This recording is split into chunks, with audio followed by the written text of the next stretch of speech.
ॐ सहनाववतु सहनौ भुनक्तु सह वीर्यङ्करवावहै तेजस्विनावधीतमस्तु मा विद्विषावहै। ॐ शान्ति शान्ति शान्ति। ગયા રવિવારે ઉપનિષદોના ગહન રહસ્યને સમજાવતા આપણે એક સુંદર ચર્ચા કરી ગયા હતા અને મોટા ભાગે ઘણું બધું શ્રવણ કરવા છતાં ન સમજાય એવી એક અદ્ભુત વાત આપણે કરી હતી અને ઉપનિષદે આપણને સમજાવ્યું હતું નાયમાત્મા પ્રવચનેન લભ્ય. આત્મા અથવા આત્મદર્શન કે આત્મ સાક્ષાત્કાર પ્રવચન કરવાથી કે પ્રવચન સાંભળવાથી કદી પ્રાપ્ત થાય નહીં. એક ગજબનો પેરેડોક્સ, વિરોધાભાસ ઉપનિષદે રજૂ કર્યો અને હંમેશા સત્ય છે એનું જાગરણ હંમેશા પેરેડોક્સ એટલે વિરોધાભાસથી થતું હોય છે. આપણને આશ્ચર્ય થાય કે જો પ્રવચન કરવાથી કે પ્રવચન સાંભળવાથી આત્મદર્શન થાય નહીં તો શા માટે આપણે સત્સંગ કરવા ભેગા થઈએ? પણ ત્યાં રહસ્યનું ઉદ્ઘાટન કરીને આપણને કહેવામાં આવ્યું હતું નાયમ આત્મા પ્રવચને લભ્ય. એટલું જ નહીં, ન મેધયા ન બહુના શ્રુતેના. સામાન્ય બુદ્ધિથી પણ એ આત્મતત્વ સમજાય તેવું નથી. એટલું જ નહીં, ખૂબ ખૂબ શ્રવણ કરવાથી પણ પત્તો ખાય એવો નથી. એનો તત્વાર્થ એકવાર નજર ઉપર લાવી અને આપણે આજના પ્રવચનનો શુભારંભ કરીશું. હું સંદર્ભ સાંકળી આપું ગયા વખતનો અને આ વખતનો. ત્યાં એવું કહ્યું હતું કે પ્રવચન સાંભળવાથી કે કરવાથી આત્મ સાક્ષાત્કાર ન થાય એટલે સાંભળતા હઈએ, પ્રવચન કરતા પણ હઈએ. એટલે અહીંયા વક્તા શ્રોતા બંનેની વાત કરી હતી. અને છતાં જો ઈશ્વર કૃપા આપણા પર ના હોય તો આવું કાર્ય કરવાથી આત્મદર્શન થાય નહીં. અહીંયા ઈશ્વર કૃપા એટલે શું? કૃપા કૃપા કૃપા. ઈશ્વર તો અદ્રશ્ય છે, એ તો આંખે દેખાય તેવું નથી. એ આપણા પર કૃપા કરવા ધારે તો કઈ રીતે કરી શકે?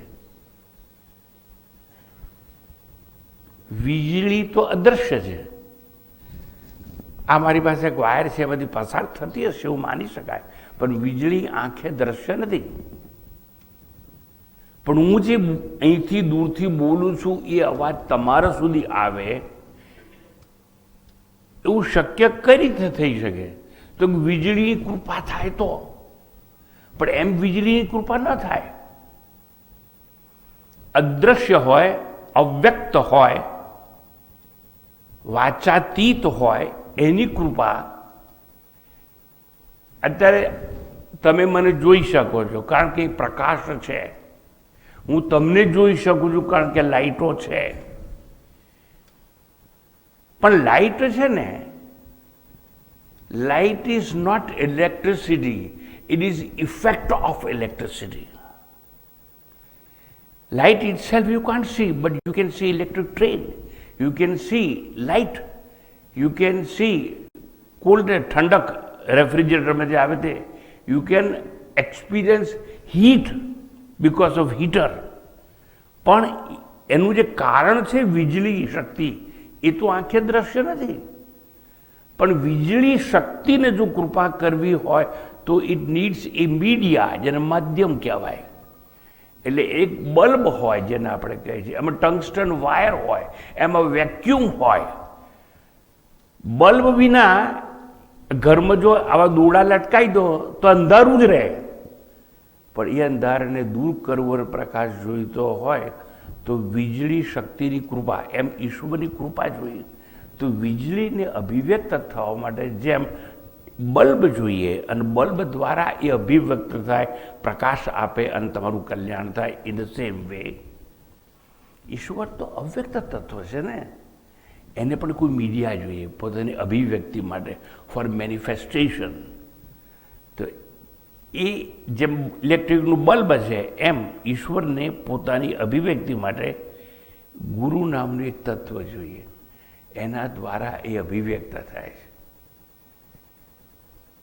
એટલે શાસ્ત્રને સમજાવનાર સદગુરુ ન હોય તો ઈશ્વરની કૃપા આપણા પર ઉતરે નહીં. એટલે જ્યારે અંદર એવું કહ્યું ઉપનિષદે કે આ આત્મા પ્રવચન કરવાથી કે સાંભળવાથી મળે તેવો નથી, એનો અર્થ એવો છે કે ઈશ્વરની કૃપા ગુરુ દ્વારા અભિવ્યક્ત ન થાય અને ગુરુ કૃપા વિના જો સાંભળીએ તો સાંભળવાથી પત્તો ખાય નહીં. નંબર 1. પછી શાસ્ત્ર કૃપા જોઈએ, અર્થાત આજે ભગવદ્ ગીતા હોય કે ઉપનિષદો હોય એવા શાસ્ત્રોમાં આપણને શ્રદ્ધા જન્મવી જોઈએ. પણ શ્રદ્ધા જન્માવે કોણ? સદગુરુ જ સમજાવે કે શ્રદ્ધા રાખવી જોઈએ. એ પ્રથમ પગથિયું છે. પછી નિષ્ઠા આવવી જોઈએ. શ્રદ્ધા અને નિષ્ઠાનું સંમિશ્રણ શ્રોતામાં થાય તો જ ગુરુ દ્વારા બોલાયેલા વાક્યોનું રહસ્ય સમજાય. પહેલી ગુરુ કૃપા, ઈશ્વર કૃપા, શાસ્ત્ર કૃપા અને આત્મકૃપા.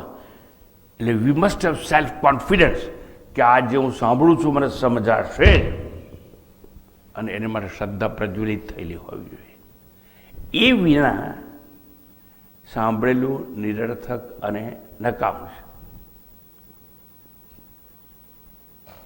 હવે સમજવાનું,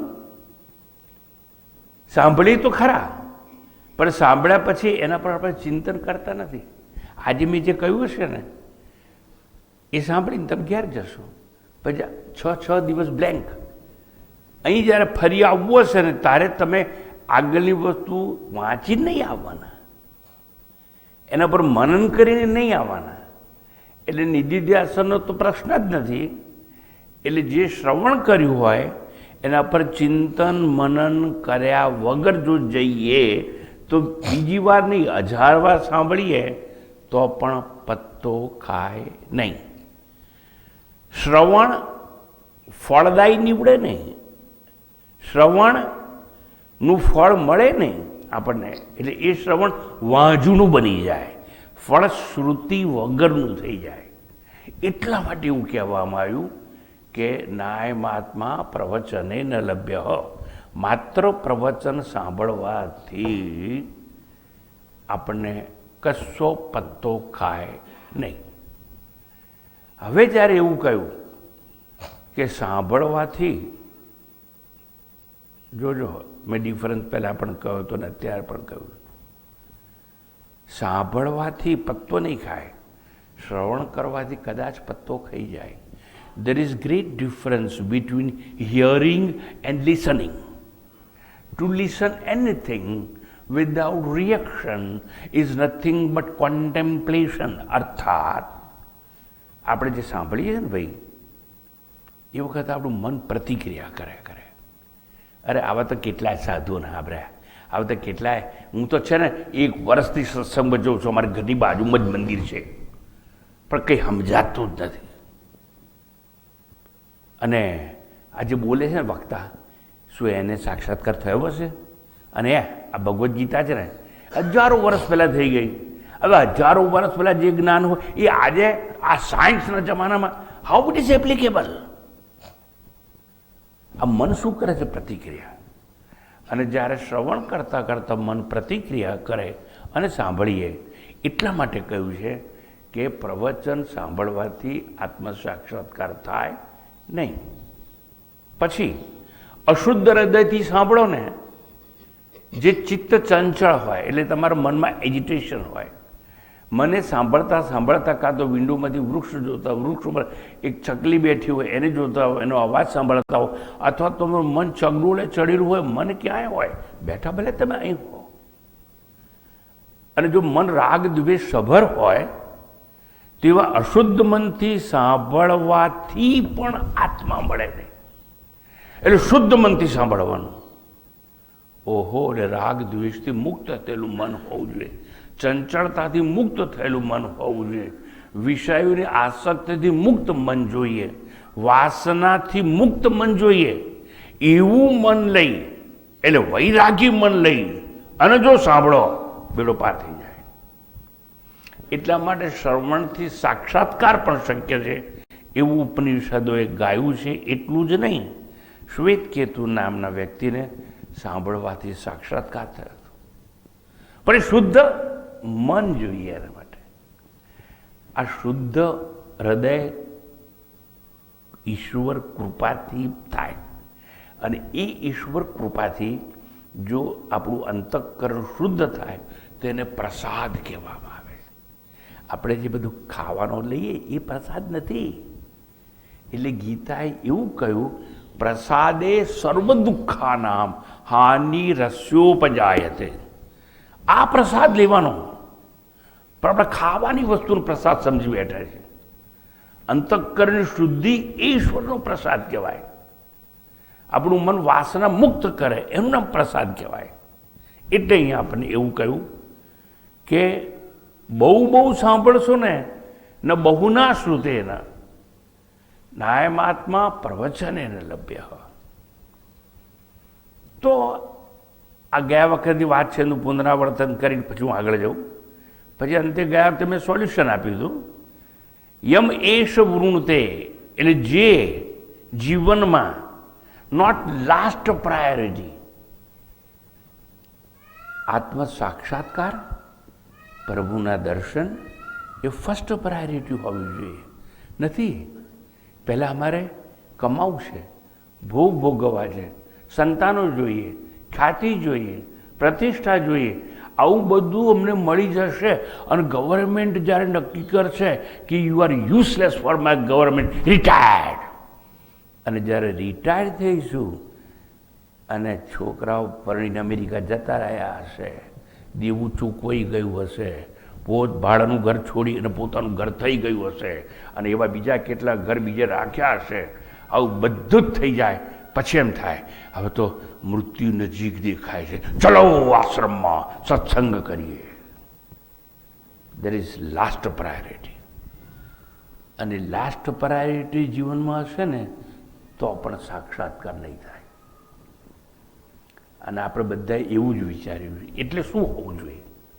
ગયા વખતે સમજાવ્યું હતું, પુનરાવર્તન કરું છું.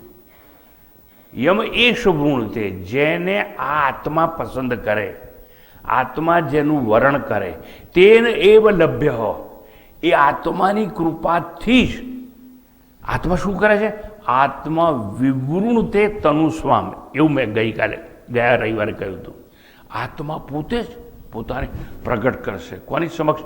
જે આત્માને પસંદ કરશે ને, not last priority, first priority. જે આત્માને પસંદ કરશે ને એને સમક્ષ આત્મા પોતે પોતાને પ્રગટ કરશે. તો પ્રશ્ન એ થાય કે આત્મા તો અદૃશ્ય, નિરાકાર, અજન્મા, અનંત, એ પોતાને પ્રગટ કેવી રીતે કરે? અને પોતાને પ્રગટ કરે એ તો અદૃશ્ય, તો દેખાય જ નહીં, તો અનુભવ તો થાય જ નહીં આત્મા સાક્ષાત્કાર જેવો. એટલે રહસ્ય સમજાવ્યું હતું મેં ગયા વખતે કે પ્રગટ કરે એટલે શું? આત્મા તમારા પર કૃપા કરી, પરમાત્મા, અને તમને સાધન ચતુષ્ટય બનાવશે.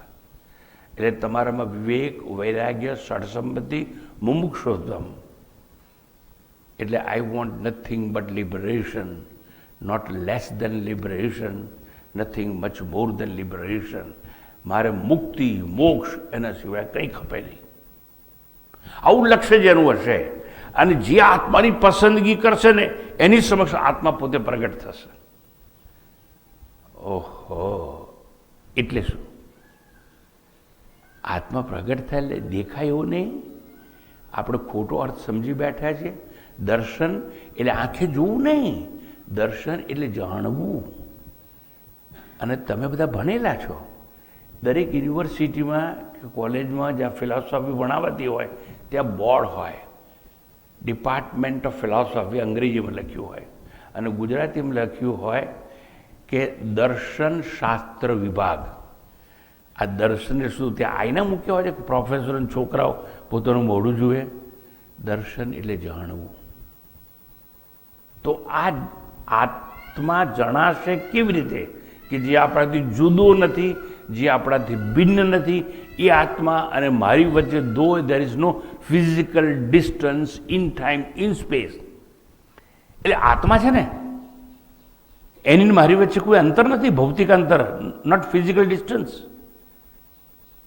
આ ફર્સ્ટ રૂમ સ્વામીજી બેઠા છે તો એની વચ્ચે મારી વચ્ચે લગભગ 20 ફૂટનું અંતર. 20 ફૂટ કહું છું, there is distance in space. પણ એ સ્વામીજી પાસે પહોંચવા માટે આઈ નીડ ઓનલી 30 સેકન્ડ. આ 33 સેકન્ડ કહું છું ને, there is distance in time. હવે હું તમને પૂછું છું, રેલવે સ્ટેશન તમારાથી થોડું દૂર હોય, શક્ય છે. તમારો આત્મા તમારાથી કેટલો દૂર છે જ નહીં. અને એ તો ભીતર છે. ઓહો, અને એની અને મારી વચ્ચે જો દેશ અને કાળમાં અંતર જ નથી તો એ પ્રાપ્ત કેમ થતો નથી? ઈશ્વર કૃપા નથી. અને ઈશ્વર કૃપા એટલે સાધન ચતુષ્ટય સંપત્તિ તમને આપે એટલું જ નહીં, તમને સૂક્ષ્મ બુદ્ધિ પ્રદાન કરે. એટલે ઉપનિષદોએ કહ્યું સૂક્ષ્મયા સૂક્ષ્મદર્શી ભી. પણ અમારી પાસે એ સૂક્ષ્મ બુદ્ધિ નથી. તો શાસ્ત્રોએ એવું કહ્યું કે તમારી પાસે જ્ઞાન ચક્ષુ છે તો આત્મા પ્રાપ્ત થશે. એટલે શુદ્ધ મન છે. ઓ, મનથી જાણવાની વસ્તુ છે. એટલે હવે ગયા વખતનો આખો પ્રવચનનો સાર, કાં તો આત્મા તમારા પર કૃપા કરી અને તમારું અંતઃકરણ શુદ્ધ કરી આપે, કૃપા કરે, કાં તો સૂક્ષ્મ બુદ્ધિ તમને પ્રદાન કરે.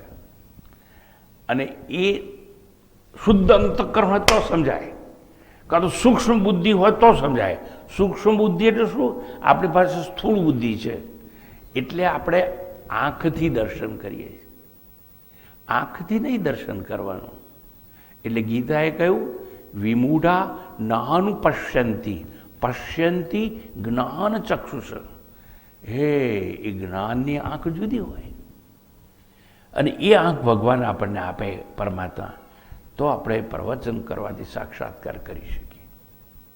આ મેં સમજાયું ગયા વખતની વાત કે આત્મા પ્રવચન સાંભળવાથી મળતો નથી કેમ. હવે એના સંદર્ભમાં અને કોને મળી શકે આત્મા? જો સૂક્ષ્મ બુદ્ધિ ભગવાન આપે, તમારું હૃદય શુદ્ધ કરી આપે અને શુદ્ધ હૃદય જેવો પ્રસાદ તમને મળે, સાંભળજો. અને સાંભળ્યા બાદ તમે ઘેર જઈને એના પર 1 કલાક સાંભળ્યું હોય તો 2 કલાક ચિંતન મનન કરો. આવું બધું હોય તો તમને આત્મા પ્રાપ્ત થાય જ. હવે કોને ના થાય આત્મા પ્રાપ્ત, એ આજનો વિષય છે.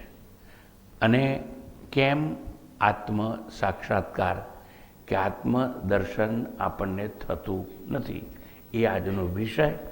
એના માટે પ્રકરણ 2 વલ્લી અને ત્યારબાદ મંત્ર 24 ઉપર શ્રવણ કરીએ. નાવિરતો દુશ્ચરિતાત ના શાંતો ના સમાહિતઃ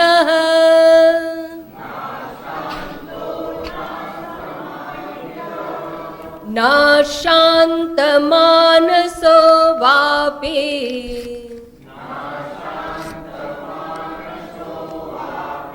પ્રજ્ઞાનેનૈનમાપ્નુયાત.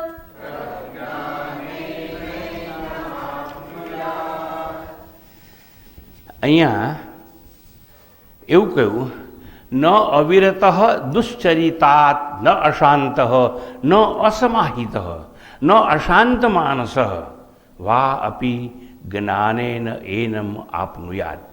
આ પદચ્છેદ કર્યો. હવે ભાષાંતર, શબ્દાર્થનું ઘટન અને ત્યારબાદ આપણે ચર્ચા કરીશું. આ આત્મા કોને ના મળે તો કહે છે દુશ્ચરિતાત. જે દુરાચારથી દૂર થયો નથી. દુરાચારથી ન અવિરત, અવિરત એટલે નિવૃત્ત કહેવાય છે ને. જે દુરાચારથી નિવૃત્ત થયો નથી એને આત્મ સાક્ષાત્કાર કે આત્મદર્શન થાય નહીં. Number 1, 9 second. ન અશાંત. જે માણસ અશાંત છે ને, જેનું મન શાંત જ નથી, એને પણ કદાપી આત્મદર્શન થઈ શકે નહીં. હવે અશાંત એટલે શું? જેનામાં ખૂબ વિષયની વાસના ભરેલી છે. આંખથી રૂપનો ભોગ કરવો છે, કાનથી સંગીતનો ભોગ કરવો છે, જીવવાથી સ્વાદનો ભોગ કરવો છે, ત્વચાથી આલિંગન કરી અને સુખનો અનુભવ કરવો છે, અને ઘ્રાણેન્દ્રિયથી સુગંધનો અનુભવ. આ બધા ભોગ કહેવાય. જેના મનમાં ખૂબ વાસનાઓ ભરેલી હોય, ખૂબ કામના ભરેલી હોય, એને ભોગેચ્છા હોય. ભોગની ઈચ્છાનો ત્યાગ નથી કર્યો જેણે, એનું મન તો અશાંત જ હોય. એટલે કે જે આત્મા કોને પ્રાપ્ત ના થાય? જે અશાંત છે તેને. અને અશાંત એટલે શું? વિષય વાસનાથી ભરેલો હોય, ભોગની જ ઈચ્છા હોય, યોગની ઈચ્છા ન હોય, ગ્રહણ કરવાની ને ભેગું કરવાની ઈચ્છા હોય, ત્યાગનો તો એના જીવનમાં પ્રશ્ન જ ના હોય, એનું મન અશાંત હોય. સ્વામીજી, એવું કેવી રીતે થાય કે બધું ત્યજી નાખીએ તો શાંત થઈ જઈએ? એટલે મને શું પૂછો છો? તમારો તો રોજનો અનુભવ છે. અરે અમારો અનુભવ? હા, એ જ્યારે તમે સ્વપ્નમાં ના હો, જાગ્રત અવસ્થામાં ના હો, ત્યારે તમે શેમાં હો? ડીપ સ્લીપ, ઊંઘમાં હોય, સરસ ઊંઘ આવી ગઈ હોય. અને જ્યારે તમને ડીપ સ્લીપમાં સૂઈ ગયા હોય, ગોળતા હો, નસકોરાય કોઈ વાર બોલતા હોય, ત્યારે તમારી બાજુમાં તમારી પ્રિયતમા કે પ્રિયતમ સૂતી છે, સૂતો છે એવું ભાન છે? ના. જ્યારે સુષુપ્તિ હોય ત્યારે તમે ફેક્ટરીના માલિક છો એવું જ્ઞાન છે? ના. જ્યારે તમે ડીપ સ્લીપમાં હોય ત્યારે તમે 2 બાળકોના પિતા છો કે 2 છોકરાની મા છો એવું જ્ઞાન છે? ના. જ્યારે ડીપ સ્લીપમાં હોય ત્યારે તમારી બેંક બેલેન્સ આટલું છે અને પેલી પાસબુક ચેકબુક લઈને સૂઈ જાઓ છો? ના. તો તમારો શું અનુભવ છે? હે ભાઈ, એવું કંઈ ખબર નથી અમને. અને હું તો જેવો આવ્યો ને થાકી નોકરીથી થાકી પાકી એવો આવ્યો હતો ને, ખાઈ પડ્યો ને ખાટલામાં સૂઈ ગયો, બસ. પછી શું થયું? દૂધ વારે બૂમ મારી એટલે ઉઠી ગયો. વચ્ચે શું બન્યું? સપનું આવ્યું? ના, એ સપનું એ નહોતું, જાગૃતિ એ નથી. તો શું અનુભવ તો?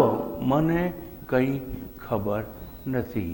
I don't know anything. અહમ કિમપી ન જાનામી. આટલો જ મારો અનુભવ છે. પણ તું સપનું નહોતું આવ્યું ભયાનક કે સારું? ના ના ના, કશું સપનું નહોતું આવ્યું ભાઈ. અને જાગતો તો ના, ત્યાં તારું મન કેવું હતું? શાંત હતું. શું કરવા? બધું ત્યજાઈ ગયું છું. સમજાય છે? આ તમારો રોજનો અનુભવ છે કે જ્યારે બધી વસ્તુનો ત્યાગ થઈ જાય ત્યારે જ મન શાંત થાય.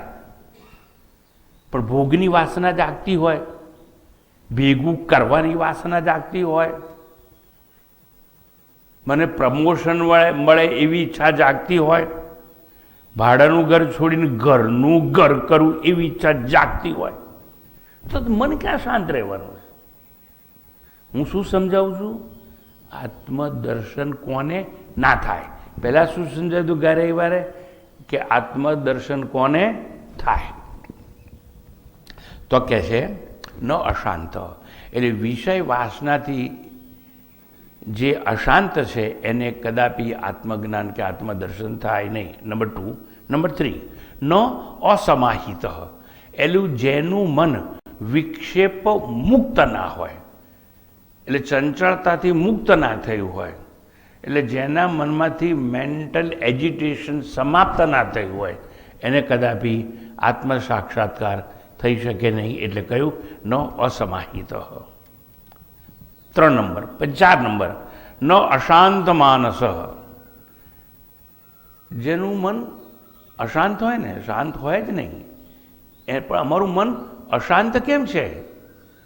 તો હું કહી દઉં તમને, તમે જે કર્મ કરો છો એ કર્મ ફળની અપેક્ષા કે આશા રાખો છો.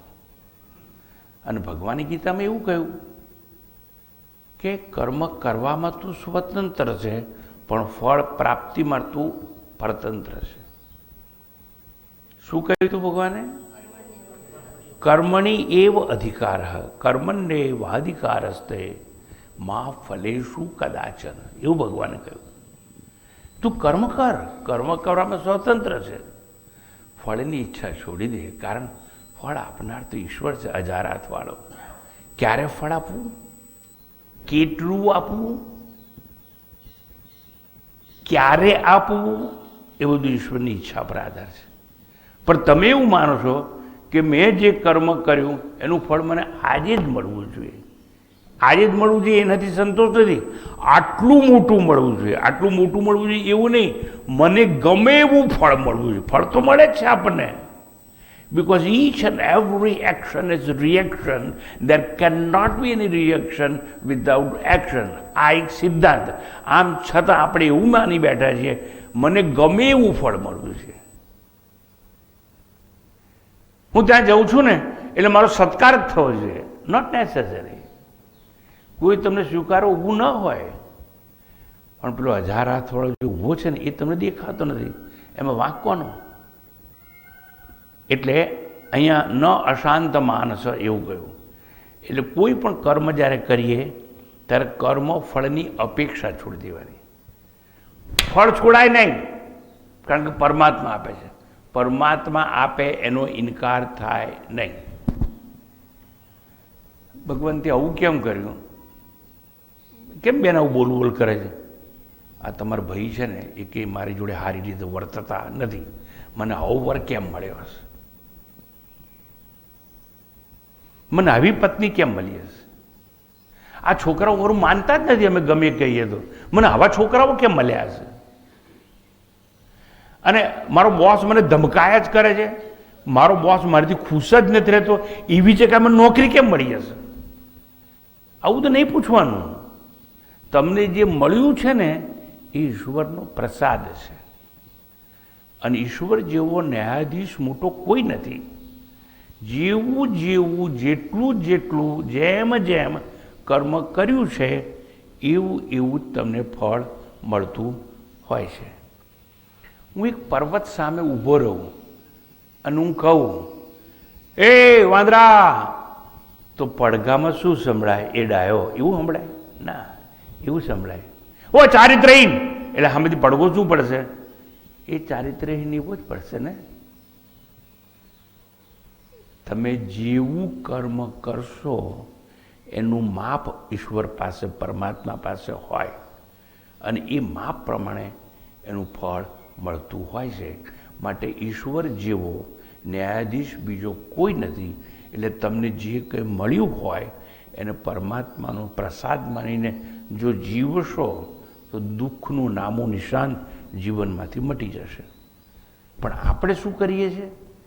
કર્મ કરી અને મને ગમે, મને ઈચ્છિત હોય એવું જ ફળ મળવું જોઈએ. બસ, એટલે આપણું મન અશાંત છે. એટલે એ કહ્યું ન અશાંત માનસ. શું સમજાવું છું? કે કર્મનું ફળ પરમાત્મા આપે છે, એટલે એનો ઇનકાર થાય નહીં. અને પ્રભુની પ્રસાદી તરીકે આપણે એને લઈ લેવું જોઈએ. અને જો એવી રીતે લઈ લઈશું તો દુઃખ તો છે જ નહીં. પ્રસાદનો આપણે કોઈ દિવસ તિરસ્કાર નથી કરતા. કેટલું નમ્રતાથી મંદિરમાં જઈએ ત્યારે એક હાથ નીચે, બીજો હાથ ઉપર, અને આચમની આપી તો પાણી પી જઈશ. શંકરના મંદિરમાં જેને ભસ્મ આપે તો લગાડી લઈએ. હનુમાનના મંદિરમાં સિંદૂર મળ્યું તો આપણી બહેનો માંગમાં ભરી લે છે. વિષ્ણુના મંદિરમાં તુલસી પત્ર આપ્યું ધારો કે, તો એક તુલસી પત્રમાંથી કકડો કરીને ઘરવાળાને વેચીએ છીએ. ઇનકાર કે તિરસ્કાર નથી કરતા. એમ પ્રસાદ છે ને એ પ્રભુ તરફથી આવે, ઇનકાર નહીં કરવાનો. મને આવા ફાધર કેમ મળ્યા? એ તારો બાપ છે ને ઈશ્વરની પ્રસાદી છે. Don't reject refuse your father. જો આ સમજ આપણામાં આવી જાય ને કે આપણને જે કંઈ મળ્યું છે ઈશ્વરનો પ્રસાદ છે, તો આપણે કોઈ તરફ તિરસ્કૃત ભાવના નહીં રાખીએ. એટલે અને જો રાખીશું તો મન અશાંત હશે. અને અહીંયા એવું કહ્યું ન અશાંત મન સ, એટલે અશાંત મન હશે તેને આત્મા મળવો અપ્રાપ્ત છે. વા પ્રજ્ઞાનેન અપી, અને બ્રહ્મજ્ઞાન પરોક્ષ જ્ઞાન દ્વારા પણ આત્મા પ્રાપ્ત થઈ શકે તેમ નથી. શું સમજાવું છું? કોને કોને આત્મા ના પ્રાપ્ત થાય. આ ખાલી ભાષાંતર કરું છું, હજુ ચર્ચા પછી કરીશું. તો પરોક્ષ જ્ઞાન એટલે ચોપડીઓ વાંચવાથી આ જ્ઞાન મળે એવું નથી, એને પરોક્ષ જ્ઞાન કહેવાય. એક હોય પ્રત્યક્ષ જ્ઞાન. આ રૂમાલ કેવો છે? તો કે સફેદ રંગનો છે, તો આ પ્રત્યક્ષ છે, પ્રત્યક્ષ. આંખની સામે છે એવું જ્ઞાન, ઇન્દ્રિયની સામે છે એવું જ્ઞાન, આ પ્રત્યક્ષ જ્ઞાન કહેવાય. કોઈને કન્સલ્ટ કર્યા વિના જવાબ આપો એ પ્રત્યક્ષ જ્ઞાન. મેં તમને પૂછ્યું કે આ શું છે? તમે કીધું રૂમાલ. મેં કીધું કેવો છે? તમે કીધું સફેદ. તમે એટલા માટે કીધું કે તમારી આંખે દેખાય છે. તમે કોઈ આજુબાજુવાળાને પૂછ્યું નથી કે સ્વામીજી શું પૂછે છે. કેમ? તમને આંખે દેખાય છે, પ્રત્યક્ષ જ્ઞાન. પછી એક હોય પરોક્ષ, જે આપણને 5 ઇન્દ્રિયોથી ન સમજાય પણ ગ્રંથ વાંચવાથી થોડું પકડાય, એ પરોક્ષ જ્ઞાન. પણ આત્મા છે ને એ ચોપડા ચૂંટવાથી મળે એવો નથી. એટલે કવિઓ કેટલી સુંદર વાત કરી. ગ્રંથ ગરબડ કરી, વાત ન કરી કરી, જે હને જે ગમે તેને પૂજે. અને નરસિંહ તો શું કહે છે? એક મૂરખને એવી ટેવ, પથ્થર એટલા પૂજે દેવ. નદી દેખી કરે સ્નાન, તુલસી દેખી તોડે પાન. અણગટ શસ્ત્ર શણગટ બહુ, કથા સાંભળવા ચાલ્યું સૌ. કયું કઈ અને સાંભળ્યું કઈ, ઊંડો કૂવો અને ફાટી મોખ. હે સંતો તો ખૂબ ખૂબ કહી ગયા, આપણને સમજાયું નહીં. એમાં વાંક સંતોનો નહીં, આપણી સમજણ બરાબર નથી એનો વાંક, બુદ્ધિ બરાબર નથી એનો વાંક. હું શું સમજાવું છું? આત્મ સાક્ષાત્કાર કોને ન થાય. આગળ જઈએ. 6 નંબર, એનમ ન આપનું યાદ. પ્રજ્ઞા એટલે બુદ્ધિ હોવા છતાં અનઅધિકારી હોય એને આત્મા પ્રાપ્ત થાય નહીં. અનઅધિકારી એટલે અધિકાર વગરનો હોય.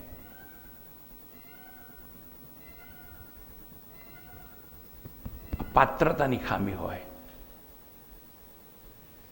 હું તો બન્યો છું અધૂરો, હું તો બન્યો છું અધૂરો તને બધું જ આપવા માટે, પણ તું ચમચી લઈને ઊભો છે દરિયા પાસે કંઈ માગવા માટે.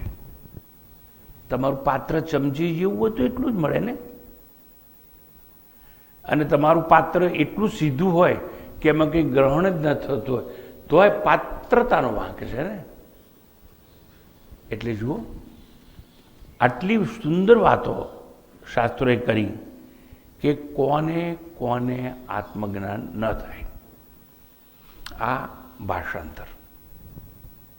હવે આપણે આ વિષયની ચર્ચા તરફ જઈએ. પહેલા શ્લોકનું વાંચન થયું. વાચન, અનુસ્વાર નહીં, વાચન થયું. ત્યારબાદ શબ્દાર્થ સમજાવવામાં આવ્યો.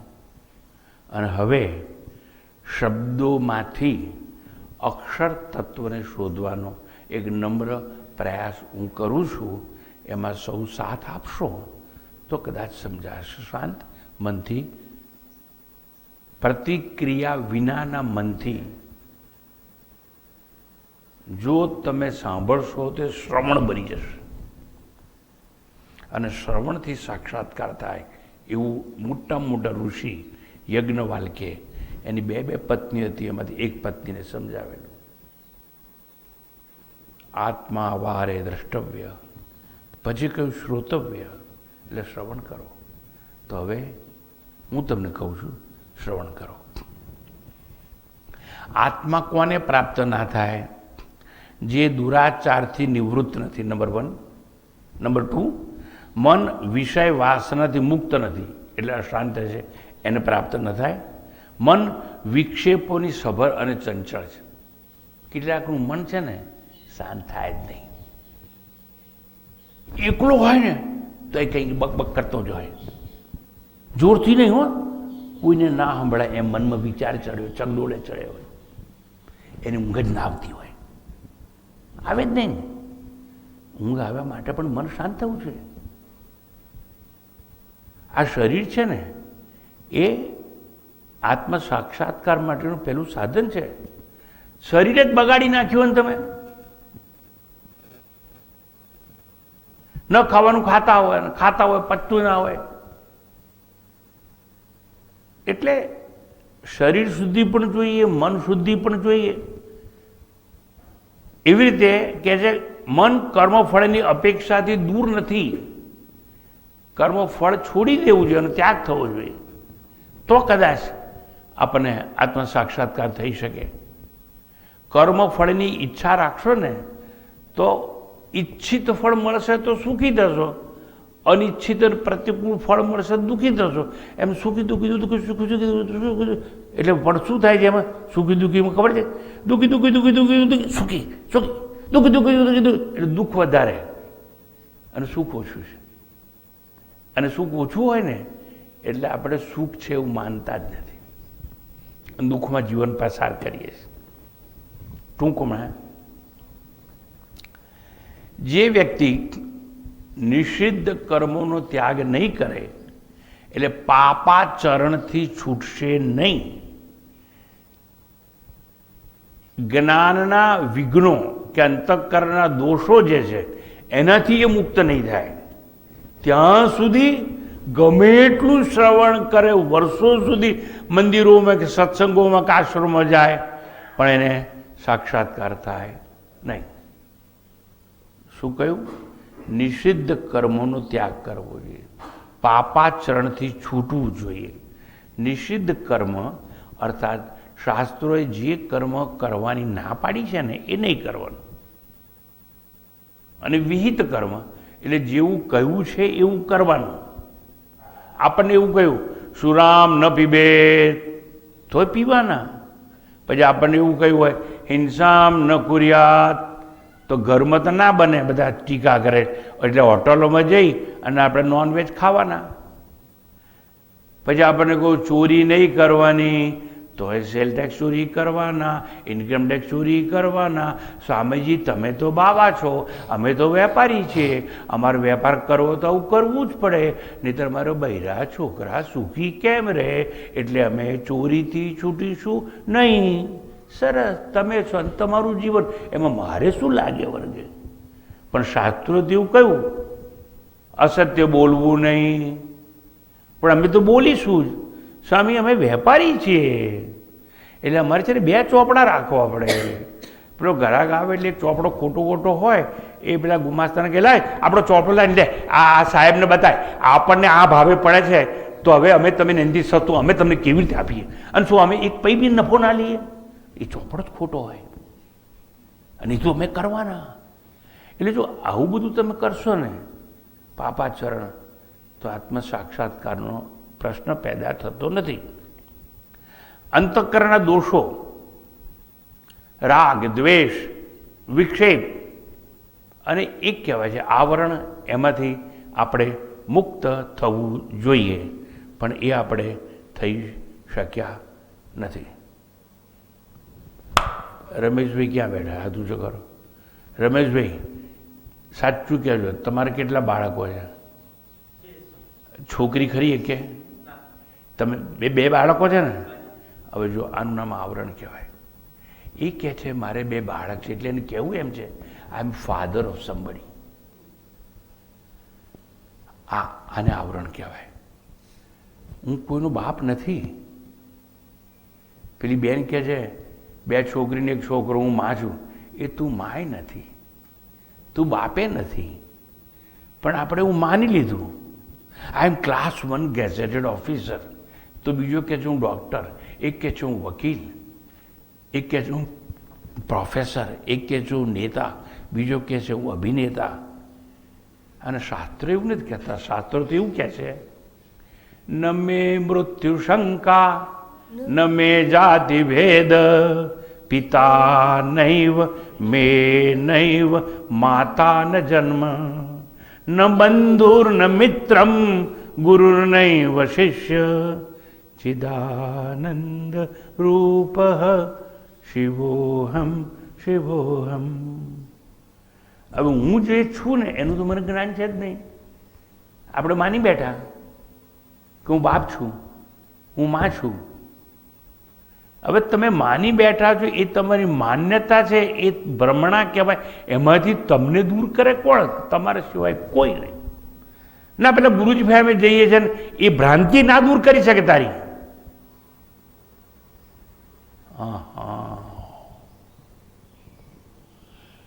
એટલું સમજાતું નથી કે જેને તમે ધારણ કરો છો એનાથી તમે જુદા છો. મારી સામે જોજો, આ મેં આ માસ્ક ધારણ કર્યું, બરાબર? હવે માસ્ક ધારણ કરવાથી હું માસ્ક બની ગયો નહીં. હું ચશ્મા ધારણ કરું તો હું ચશ્મા થઈ જાઉં છું? ભગવાન રામે ધનુષ્ય ધારણ કર્યું તો રામને ધનુષ્ય કહેવાય કે રામ કહેવાય? શંખ ચક્ર ગદા પદ્મ વિષ્ણુએ ધારણ કર્યા તો વિષ્ણુ શંખ થઈ ગયા, પદ્મ એટલે વિષ્ણુ ભગવાન કમળ થઈ ગયા. એટલે એ તો એને ધારણ કરેલા આયુધ છે ને. ગદાધારી હનુમાન, તો હનુમાનને ગદા કહેવાય કે હનુમાનને રામનો ભક્ત કહેવાય, બ્રહ્મચારી? એટલે હું તમને પૂછું છું, આ અમારા દિનેશભાઈ બેઠા છે, અમારા ટ્રસ્ટી, જો એને ખાદી પહેરી છે વર્ષોથી, ખાદીધારી. એ શું છે? ખાદીધારી. તો આ દિનેશ પંડ્યા ખાદી કહેવાય કે ખાદીધારી કહેવાય? એટલે શું કહેવાય? ખાદી ના કહેવાય ને. એમ તમને કહું છું, તમે શરીર ધારી છો, શરીર નહીં. પણ હવે હું ગમે એટલે કાંટા પાડીને કહું તમારે સમજવું જ ના હતું, હું શું કરવાનો હતો? અને એટલા માટે ગીતામાં કહેવું પડ્યું, વાસાંશ જીર્ણાન યથા વિહાય. શરીર તો વસ્ત્રો છે ને, એ છેલ્લી વખત તમારે કાઢી નાખવાના અને નવા વસ્ત્રો એટલે નવો જન્મ લેવા, નવી માના ઘરમાં પ્રવેશ કરવાનો. અને જીવાત્મા નવી માના ગર્ભમાં જઈને ગર્ભને પ્રવેશ કહેવાય, એને સંક્રમણ કહેવાય. અને જીવાત્મા આ મળદાને છોડીને જાય એને ઉત્ક્રમણ કહેવાય. તમે શરીર ધારણ કરી દીધું, તમે શરીર છોડી દીધું, અને ધારણ કરેલું એ તમે નથી. આ શરીર નથી તો આ કે બે છોકરાનો બાપ છું. હવે હું શું કરું એને?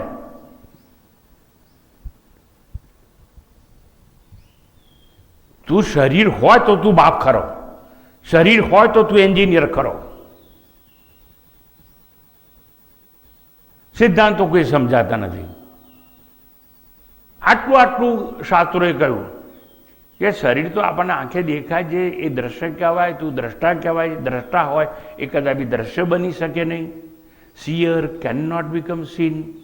એન ઓબ્જેક્ટ ઓફ પરસેપ્શન અને પરસીવર, આ બંનેમાં ભેદ છે. ભાઈ તું સમજતો ખરો? હું જેને જાણું છું એ પણ હું નથી. પેલો કહે છે છેલ્લે થોડા વખતથી છે ને મારું વજન એટલું બધું વધી ગયું. તને કેવી ખબર પડી તારું વજન વધી ગયું? મારા શરીરને જાણું છું ને. સરસ, હું દુબળો છું, પાતળો છું, જાડો છું, કાળો છું, ધોળો છું, આઈ એમ હેન્ડસમ ઓર બ્યુટીફુલ. આવું તમે જાણો છો તમારા શરીર વિશે? તો કે હા. તો તમે જેના વિશે કંઈ જાણો નહીં કહેવાય ને તમે એને જ્ઞાતા કહેવાઓ. જ્ઞાતા કદાપી જ્ઞેય બની શકે નહીં. આ લીમડો છે, 25 ઝાડ છે, એમાંથી મેં ઓળખ્યું કે આ લીમડો છે, આ આંબો છે. તો હું એને જાણતો હોઉં તો હું આંબો ઓછો બની જાઉં છું. અને તમે કહો હું જાણું છું, હું કાળો છું, ધોળો છું, હેન્ડસમ છું, બ્યુટીફુલ છું, હું ગુણવાન છું, બુદ્ધિવાન છું, હું ધનવાન છું. પાછું મારું બેટું ક્યાં જાય?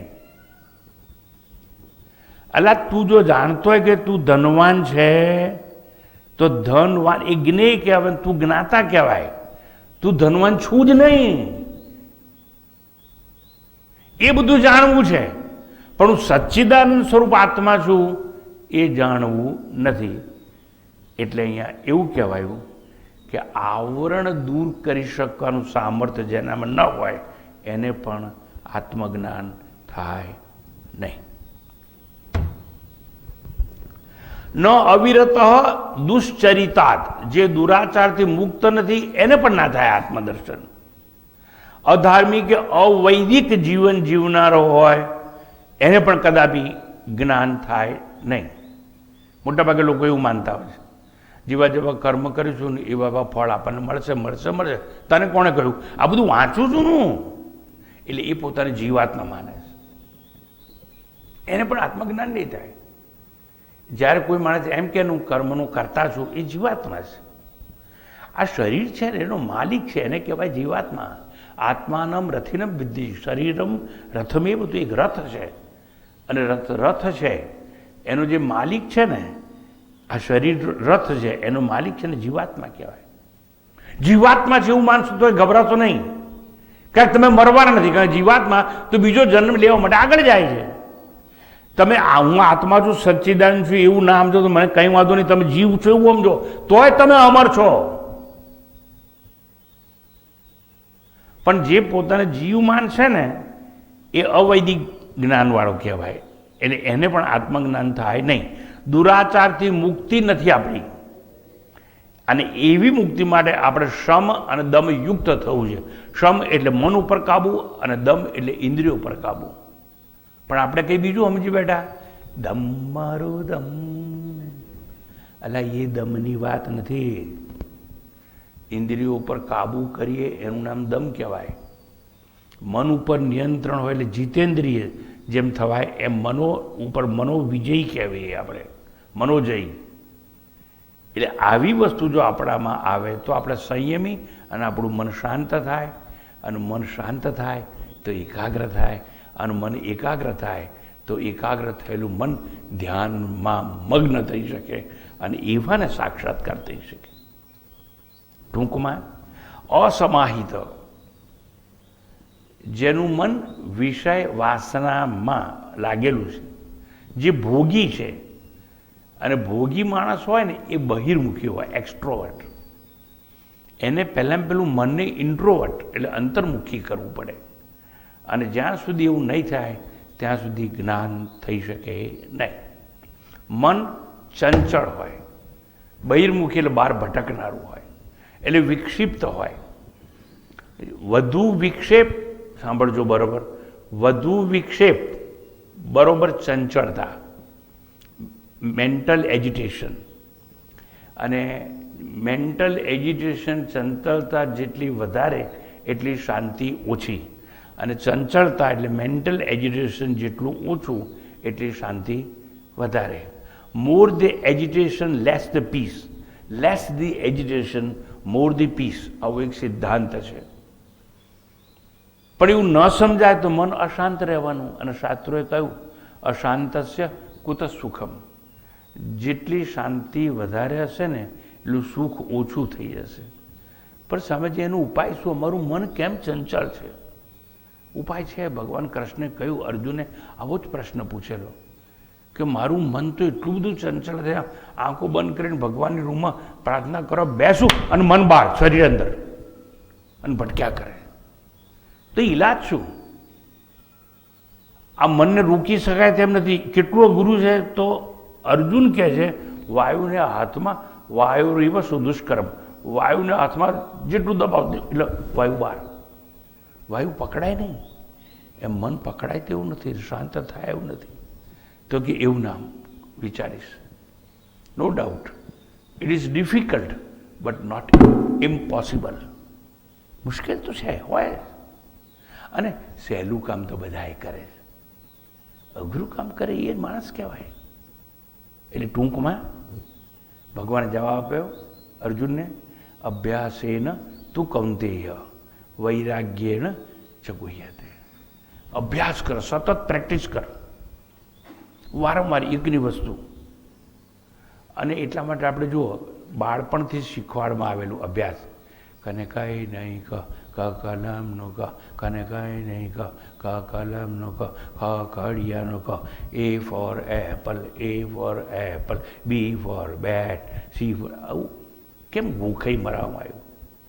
રિપીટિશન કરવાથી એનું ગ્રહણ, રિટેન્શન સારું થાય. More the repetition, better the retention.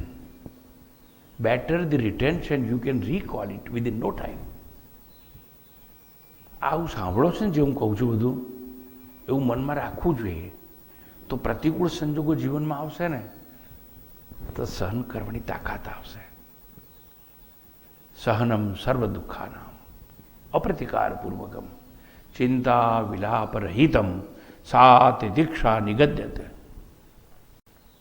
મેં કહ્યું, મને વાત કરી, આવું જો શાસ્ત્ર શ્રવણ કર્યું હશે ને તો પિતાજી ગયા, આપણે તો જવાના જ હતા ને, તો અમને ખબર જ હતી ને.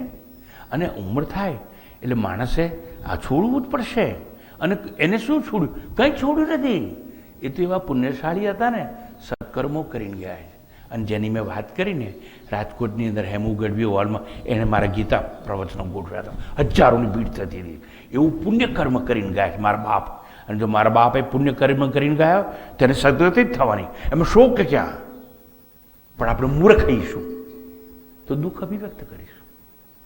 તો આ જ્ઞાન ક્યારે કામમાં આવશે? પ્રતિકૂળ સંજોગો આવશે ત્યારે કામ આવશે. આવું શ્રવણ કર્યું હશે ને તો કામ ક્યારે આવશે? પ્રતિકૂળ સંજોગ આવશે ત્યારે. સામેજી અમે નવી એક ગાડી ખરીદી છે પણ સેકન્ડ હેન્ડ છે એમ. બીજો કે મેં નવી જ ગાડી ખરીદી છે, મને લેટેસ્ટ નીકળી ને પેલી. એટલે કેવી ભાઈ લેટેસ્ટ? એટલે તમે પેટ્રોલ ડીઝલ ના નાખવાનું હોય એવી. એટલે કેવી? તો કે વિદ્યુતથી ચાલે છે એવી નવી ગાડી લીધી છે. ઓહો, બહુ પૈસા ખર્ચા, બહુ ભારે કિંમત ચૂકવી. તો ભારે કિંમત શું કામ ચૂકવી? એટલા માટે રોજ રોજ છે ને એ કિંમત કામની નથી, પણ એમાં સારી સ્પ્રિંગો છે. અને એક દાડો એવું થયું, પૈસા તો બધા લોકોએ મને કીધું બહુ મોંઘી લી, બહુ મોંઘી, બહુ પૈસા ખર્ચા. પણ એક દિવસ એવું બન્યું કે અમે જતા હતા ને વચ્ચે મોટો ખાડો આવ્યો, પણ એટલી સારી સ્પ્રિંગો હતી ને એટલે માથું ઉપર અથડાયું નહીં, કોઈને કશું કંઈ થયું નહીં. હા, એટલે પૈસા ખર્ચેલા ને એ ખાડો આવ્યો તારે કામ આવ્યા. આ કમાણી હું કહું છું, એ કમાણી તમારે કરવાની છે. રોજ કામની નહીં લાગે. જીવનમાં દુઃખ આવશે ત્યારે એ કમાણી કામ આવશે. એટલે આ કમાણી કરવાની. ગાડીમાં પૈસા નાખીએ તો ઠીક છે, પ્રતિષ્ઠા માટે નાખીએ આપણે, હા, પણ એકલી પ્રતિષ્ઠા માટે નહીં. યાદ રાખજો, એટલી સારી સ્પ્રિંગો હોય મોટી કારમાં કે તમને ખાડો આવે તો ધક્કો ના મારે ઉપર. સ્પ્રિંગ છે ને એ ખાડાને ધક્કો લાગે અને ગ્રહણ કરી લે. આ સંપત્તિ એકઠી કરવાની છે આપણે. એટલે ટૂંકાણમાં અશાંતસ્ય કુત સુખમ. જેને અશાંતિ હોય ને એને સુખ કદાપી પ્રાપ્ત થાય નહીં. ન અસમાહિત, એટલે વિક્ષેપ રહિત ન હોય જેનું ચિત્ત, એને પણ આત્મ સાક્ષાત્કાર થાય નહીં. ચંચળ ચિત્તને તો જ્ઞાન થાય જ નહીં. એટલે ચંચળ ચિત્ત માટે શબ્દ સંસ્કૃતમાં વપરાયો અસમાહિત જેવો શબ્દ પ્રયોગ ગીતામાં પણ આવે છે. અસંયતાત્મના, અસંયમી, બેકાબુ મન હોય એને પણ જ્ઞાન પ્રાપ્ત થાય નહીં. એટલે ગીતાએ કહ્યું અસંયતાત્મના યોગો દુષ્પ્રાપ્ય ઇતિ મે મતિ. ભગવાન કહે છે આ મારી આવી બુદ્ધિ છે. એટલે મન વશ કરવું જોઈએ તો જ જ્ઞાન યોગ કે ધ્યાન યોગમાં આપણને સફળતા મળે. અને એટલા માટે એવું કહેવાયું યત્રો પરમતે ચિત્તમ નિરુદ્ધમ યોગ સેવયા પશ્યન્નાત્મની તુષ્યધિ. જે સ્થિતિમાં મન ઉપરામ થાય, ઉપરામ બહુ સુંદર શબ્દ છે. 4 પુરુષાર્થ છે, ધર્મ, અર્થ, કામ અને મોક્ષ. પણ આ મોક્ષ મળે ક્યારે? તો 3માંથી મન ઉપરામ થવું છે. પહેલાં તો ધર્મમાંથી. તમારે હવે બદ્રી કેદારની યાત્રા કરવી છે? ના યાર, હવે નથી કરવી. સારું, પણ એમ કે ત્યાં નેપાળમાં પેલું છે ને પશુપતિના ત્યાં જવું છે, ના ના ભાઈ તમે ત્રિવેણીમાં સ્નાન કરવા જેવું છે, ના ના ના તમારે વિષ્ણુ યાદ કરો. અરે ભાઈ બધું કરી ચૂકીશું, હવે મારે કંઈ કરવું નથી. એટલે ધર્મમાંથી પણ મન ઉપરામ થયું આવા ધાર્મિક કાર્યોમાંથી. પણ તમારા જીવનમાં વધારેમાં વધારે મહત્વ છે એનું અર્થનું, ધનનું. અને ધન પાછળ તો આપણે બધા પાગલ છીએ. શાસ્ત્રો એવું નથી કહ્યું કે ધન નહીં કમાવાનું, ધન ભેગું નહીં કરવાનું, એવું નથી કીધું ક્યાંય. ઉલટું શિષ્યો માટે તો એવું કહ્યું કે ધન ભેગું કરીને ગુરુને ચરણે ધરો.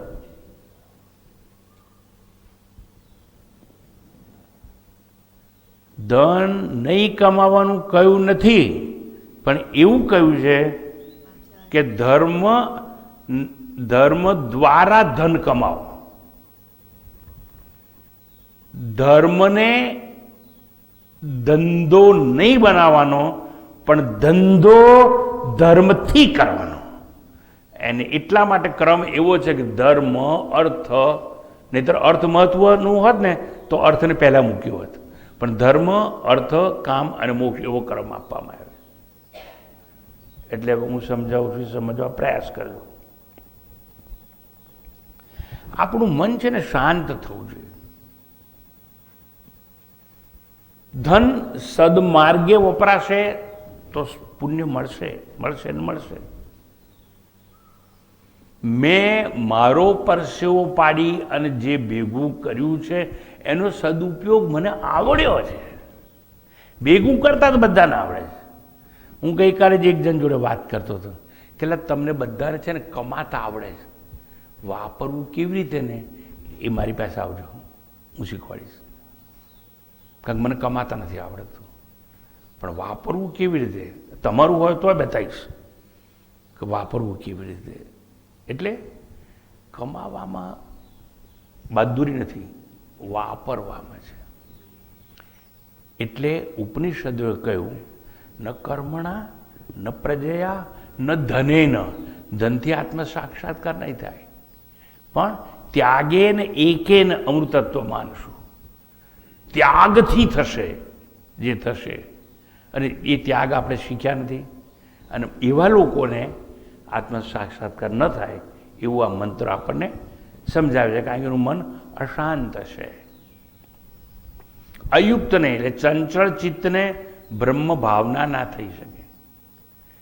જાતિ નીતિ કુલ ગોત્ર દુર્ગમ નામ રૂપ ગુણ દોષ વર્જિતમ દેશ કાલ વિષયાતિ વર્ધયદ બ્રહ્મ તત્વમસી ભાવયાત્મની.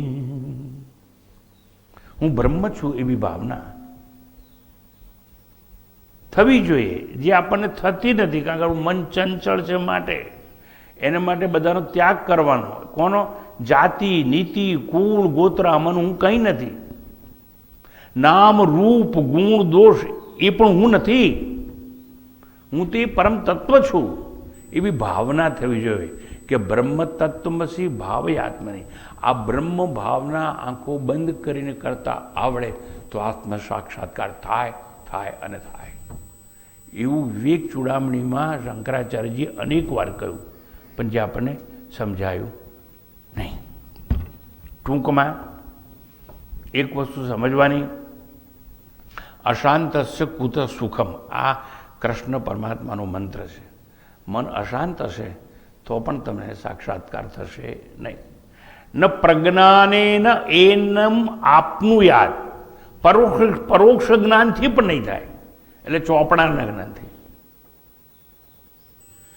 રંગ પોથા પુસ્તકો ફેંકી બધા દરિયાવમાં, મૂગો થઈ ડૂબી રહે સમુંદરે એ શાહના. અવધૂત મહારાજે પોતાની અવધૂતી મસ્તીમાં લખી નાખ્યું, રંગ પોથા પુસ્તકો ફેંકી બધા દરિયામાં. અને એવી વાત પેલા અખાઈ કરી.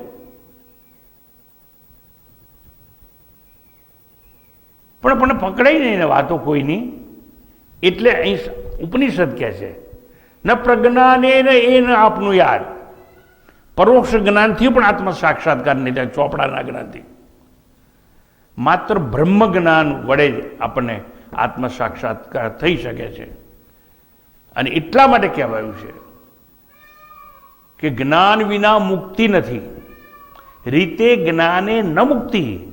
અને જ્ઞાન ના હોય આત્મજ્ઞાન તો મોક્ષ કે મુક્તિની સંભાવના જ નથી. અને પાછું નેગેટિવ ને પોઝિટિવ બંને સ્ટેટમેન્ટ કર્યા. અને એવું પણ કહ્યું કે જ્ઞાને ન મુક્તિ, જ્ઞાનથી જ મુક્તિ છે, અને રીતે જ્ઞાને ન મુક્તિ, એમ પોઝિટિવ નેગેટિવ બંને સ્ટેટમેન્ટ કરી અને લોજિક સજ્જડ આપણને આપવામાં આવ્યું છે. અર્થાત મન દુરાચારથી, વિષયભોગથી, વિક્ષેપોથી, રસાસ્વાદથી, બહિર્મુક્તાથી મુક્ત નહીં હોય તો વિઘ્નની સાથે કદાપી આત્મજ્ઞાન મળે તેવું નથી. તત્વાર્થે અંતિમ રહસ્ય, જે સદાચારી વિષય મુક્ત, વિક્ષેપોથી શાંત થયેલો હશે, ભોગથી મુક્ત એટલે અંતર્મુખી થયેલો હશે, એને જે ચિત્તની નિર્મળતા પ્રાપ્ત થશે. અને ચિત્તની નિર્મળતા હોય એને જ પરમાત્માનો પ્રસાદ કહેવાય. અને એવી પ્રસાદી દ્વારા જ, એના અનુગ્રહ કૃપા દ્વારા જ આપણને આત્મ સાક્ષાત્કાર થઈ શકે તેમ છે. એ પણ ખૂબ ઝડપથી. એટલા માટે ગીતાએ કહ્યું પ્રસન્ન ચેતસો યાશુ બુદ્ધિ પર્યવતિષ્ઠતે. એટલે નિર્મળ ચિત્તવાળાને જ આત્મ સાક્ષાત્કારની શક્યતા રહેલી છે. તો મેં થોડા સમયમાં ટૂંકમાં આત્મજ્ઞાન કોને પ્રાપ્ત થાય એવી ગયા વખતની વાતનું પુનરાવર્તન કર્યું. અને એવું પણ સમજાયું કે આત્મ સાક્ષાત્કાર કોને ન થાય.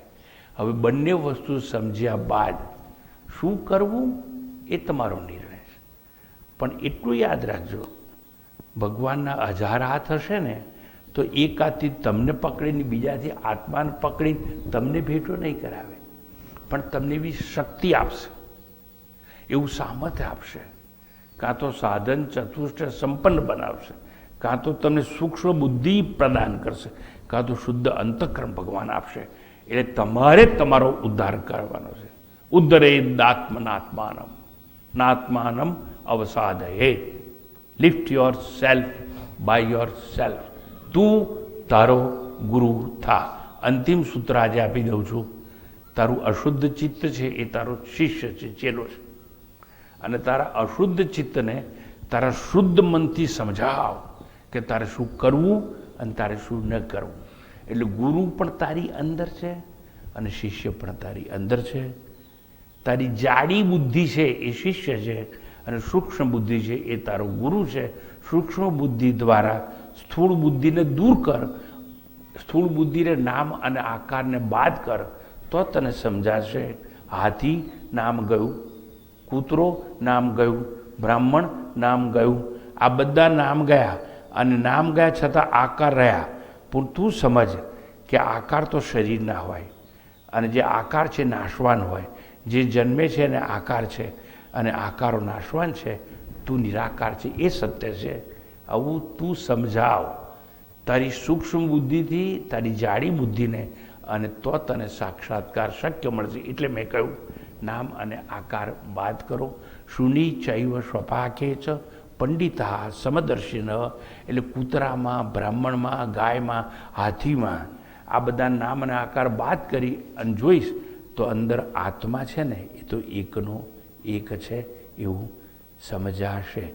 ચમેલીનું પુષ્પ ગયું, મોગરાનું પુષ્પ ગયું, અંદર કરણનું પુષ્પ ગયું, બધા પુષ્પો ગયા, પુષ્પોના રંગ ગયા, પુષ્પોના આકાર ગયા, છતાં બધામાંથી પસાર થતો દોરો તો એકનો એક છે. એને સૂત્રાત્મા કહેવામાં આવે છે. આમ ભગવાન તને સામર્થ્ય આપશે કે તમને ભેટો નહીં કરાવે.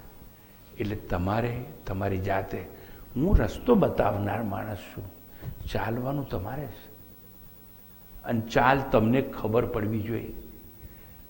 તમે કીડીની ચાલે ચાલતા હોય, મારે પંખીની રફતાર તમને આપી અને ગગનમાં ઉડ્ડયન કરવાની એક અપેક્ષા રાખું છું. પરમાત્મા મને સહાય કરે, હું તમારી સાથે રહી અને સાક્ષાત્કારની દિશામાં તમને લઈ જઈ શકું એવી નમ્ર પ્રાર્થના સાથે વિરમું છું. ઓમ પૂર્ણમદ પૂર્ણમદઃ પૂર્ણમિદં પૂર્ણાત પૂર્ણમુદચ્યતે પૂર્ણસ્ય પૂર્ણમાદાય પૂર્ણમેવાવશિષ્યતે. ઓમ શાંતિ શાંતિ શાંતિ.